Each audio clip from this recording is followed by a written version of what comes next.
Assalamualaikum warahmatullahi wabarakatuh. Perkenalkan, nama saya Reskiani dengan NIM E1S1 24014. Di sini saya akan menjelaskan laporan saya dengan judul Implementasi Teknik Morphing pada Objek 3 Dimensi menggunakan Algoritma Interpolasi Linear pada Pemrograman Python. Salah satu teknik pengolahan citra yang sekarang sedang populer dan banyak digunakan adalah image morphing, yaitu suatu teknik yang digunakan untuk melakukan perubahan bentuk dari suatu objek asal ke objek tujuan. Morphing 3 dimensi pada dasarnya sama dengan morphing pada citra 2 dimensi. Hanya pada morphing 3 dimensi, permasalahan utamanya adalah menentukan korespondensi titik koordinasi penyusun atau vertex antara bentuk objek asal dan bentuk objek tujuan. Dalam penelitian ini diimplementasikan teknik morphing pada objek 3 dimensi menggunakan algoritma interpolasi linear. Hasil yang didapat dari pengujian program aplikasi morphing 3D adalah untuk melakukan proses morphing dengan metode interpolasi linear secara baik. Jumlah vertex dan face objek asal harus lebih banyak dibanding objek tujuan. Perbedaan proses transisi perubahan bentuk objek ini dipengaruhi oleh jumlah vertex objek asal dan objek tujuan, jumlah transisi perubahan, dan cara korespondensi vertex.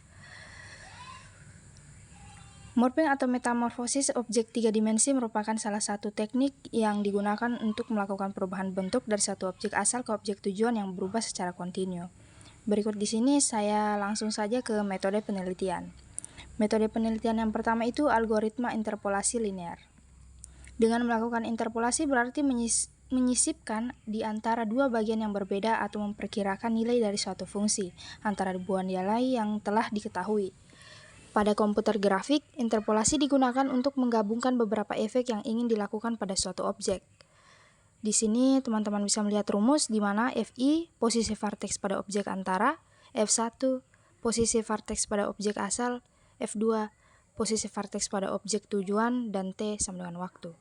Rumus ini digunakan untuk menentukan posisi titik vertex antara dua posisi objek asal dan tujuan berdasarkan waktu dari 0 ke 1.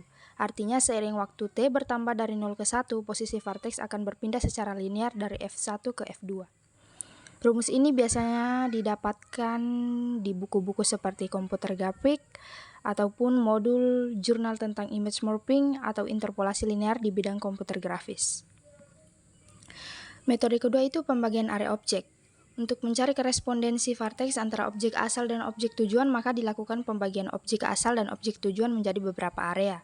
Pembagian dilakukan berdasarkan koordinat X atau Y dan Z dari objek.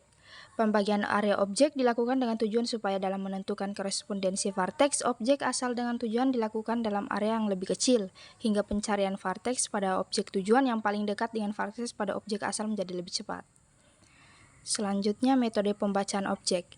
Citra yang akan diolah adalah objek 3 dimensi dan disimpan dalam format berkas OBJ. Pada proses ini dilakukan penyimpanan data vertex, normal vertex, dan face dari objek asal dan objek tujuan. Untuk hasil, di sini teman-teman bisa melihat tabel data vertex dan face objek pengujian di mana bola itu jumlah vertexnya 266 dan jumlah face-nya itu 528, adapun cincin 576 vertex dan 1152 face. Hasilnya bisa teman-teman lihat transisi antara di sini ada gambar transisi bola ke cincin. Selanjutnya, untuk melakukan proses morphing pada objek 3 dimensi, objek asal harus mempunyai jumlah vertex dan face yang lebih banyak dibanding dengan objek tujuan. Baik, untuk kesimpulannya, melakukan proses morphing objek 3 dimensi dengan metode interpolasi linear secara baik, jumlah vertex dan face objek asal harus lebih banyak daripada objek tujuan. Dalam melakukan proses morphing, hal yang paling penting adalah mencari korespondensi antara objek asal dan objek tujuan. Jika vertex objek asal dan objek tujuan mempunyai korespondensi yang tepat, maka perubahan bentuk yang dihasilkan akan lebih baik dibanding jika korespondensi vertex objek asal dan objek tujuan kurang tepat.